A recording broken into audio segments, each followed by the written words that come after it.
Hello everyone, Combi Driver here, and in this video I'm gonna show you how a silly mistake at the very start was turned into a nice recovery race filled with a lot of carnage and a close finish. We are starting on the Mercedes AMG GT3 car, and right off the start it shows its acceleration against the Mitsubishi in front, and as we approach the first turn I look for a gap on the right, but I find the wall. Now let's see it from another angle. I here find a wall and I almost ruined the race on Monster Fox, and I caused a lot of shenanigans right on the back. Hopefully Monster Fox did not lose any positions, but we did, and many. We dropped down to P, let's see, after the carnage of this hairpin, P13. So we are having a tough race ahead. Now we are on the racing hard tires. Our plan now after that mistake is to keep these tires for 5-6 laps. Let's see now what is our pace on these ones. Into this hard braking zone we have a nice trail braking. We keep it tight to the apex, very nice, and we see up front that there is a lot of shenanigans going on again. A lot of contact, and we go into this first tunnel and we see a Mercedes AMG from Jella Boy, I believe, scratching very hard. That's not good at all for him, at least, but we are now promoted to P12. We are trying to keep up with the group up front into this downhill braking zone. Now we see that at the distance a Suzuki was sent to the realm by the Corvette of Matt Martigan, I believe. But now we are up to P10 after just one lap of racing. We are going to see how many positions can we take back. Now we jump a little bit ahead on the race on this hard braking zone again. Trying to snatch P9 is not gonna be possible on this turn, so we are going to follow very close to Baron on the Audi R8. And as we go through this section, we see the Brazilian with his Mercedes AMG facing the wrong direction, and that Corvette of another Brazilian dropping down the order. Baron on the inside pushes him a little bit wide and makes him go down to P8, putting him in a position for us to overtake him. So let's see what we can do into the last turn of the lap, trying to get a good exit to the main straight, and I believe we do, as we are right on his tail, gaining speed thanks to the slipstream. We go to the right and we point our nose on there into the first turn, not touching the wall this time, very nice, and now we take P8. Let's see if we can keep the move on this hairpin. I believe we do. He goes into the inside, a little bit of a tap, but nothing major, so we make the move stick. We are now on P8. We are jumping now on to lap 6, still on the hard tires and still on the chase to Baron on the Audi up front. Let's see if we can take that position before we get now into the pits, as we are intending to do. We see here that the Porsche gets a bad exit of this hairpin, probably for the weight transfer of these mid-rear engines here in Gran Turismo 7. But let's see if we can catch his position now. We are going down to this braking zone again. Nice trail braking, getting into the back of Okay, I don't know how to pronounce that name. Let's say the golden Porsche.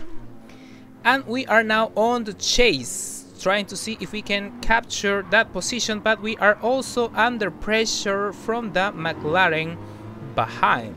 So let's gonna see what happens before we get now into the pits. We are going into this technical session, trying to not make mistakes and keep ourselves on the back of that Porsche. Now the McLaren goes into overtaking positions. We don't defend this one this time, as we are intending to go to the pits. So we are trying to keep it easy and avoid any collision. Now we can see that the Porsche and another car on the distance also went into the pits, something that might be troublesome for us, as we will have to deal with them and some dirty air on the midsection of the track as we do. Out of the hairpin, can we overtake the Porsche? Not quite. If I had accelerated more there, I probably would have crashed onto him. Something not good. Now we see that the Audi of Baron was taking a penalty, so I decided to work in tandem with the Porsche to take that P9 as we do here and pre-brake as late as we dare. Almost blinded because we have Porsche up in front. Fortunately, we didn't run into the back of him.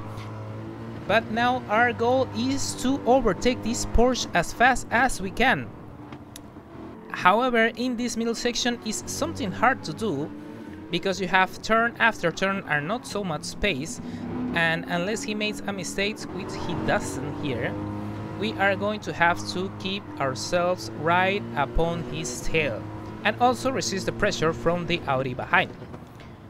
And now we go into this long right-hander trying to get a good exit into the main straight. I think we do. But now we are going to fast forward into the hairpin to see here. Do we take that position? We take evasive action to the right, but I am not the only one diving. Baron tries to go in the middle, but he taps the Porsche, making it face the wrong side and pushing us narrow as he goes to the outside.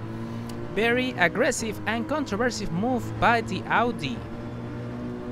Anyway, we jump ahead into lap 11, chasing down Baron into this now right-hander, trying to get a good exit that we do right here, and we are going to gain speed on him thanks to the slipstream again. Looking for finally making this overtake, we pull to the right and we take the inside for this first turn. He goes wide and now we are up to P7, but let's see if we can maintain this position into the hairpin. We brake in the middle of the track, not a comfortable position to do so, but we managed to get a nice exit out the hairpin and keeping P7 for ourselves. Now we jump into the end of lap 13, and as you see, we started to find pace in the final stage of the race, marking 2 laps with 25s. Now, is this pace going to allow us to grab a P5, a top 5 at least? Let's see and find out in this last lap. We are now on the chase of the Mercedes of Hamburg, and as we get to the hairpin, we see a car on the far distance having a serious chat with Barrier and promoting us to P5.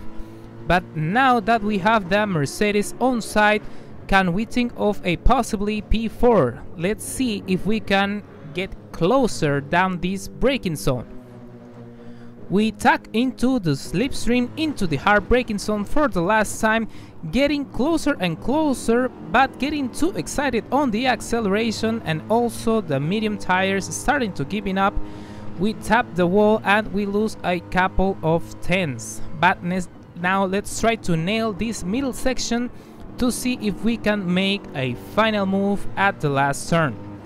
We are now at the end of this technical session, looking to keep the car right on the back of that Mercedes, thinking of a last turn move. Let's see now if that is possible. Into this downhill, Hamburg goes quite defensive and we open our turn looking to get a better exit. Do we get one? We kind of do. He gets out of shape, but now it's a drag race down to the line. Can we take P4? Not quite. It was so close. I believe it was just 70 thousandths of a second that separated us from P4. But still we celebrated a top 5 after what was a silly but big mistake at the beginning on the race that put us on the back foot on P13. Well, I hope you enjoyed this recovery run. If you did, it will mean the world to me if you leave a like on the video. And I invite you to subscribe to the channel. I will be uploading more content about Gran Turismo 7. This was Combi Driver. Try to keep away from silly mistakes, but if you can't, fight hard to get back. See you next time.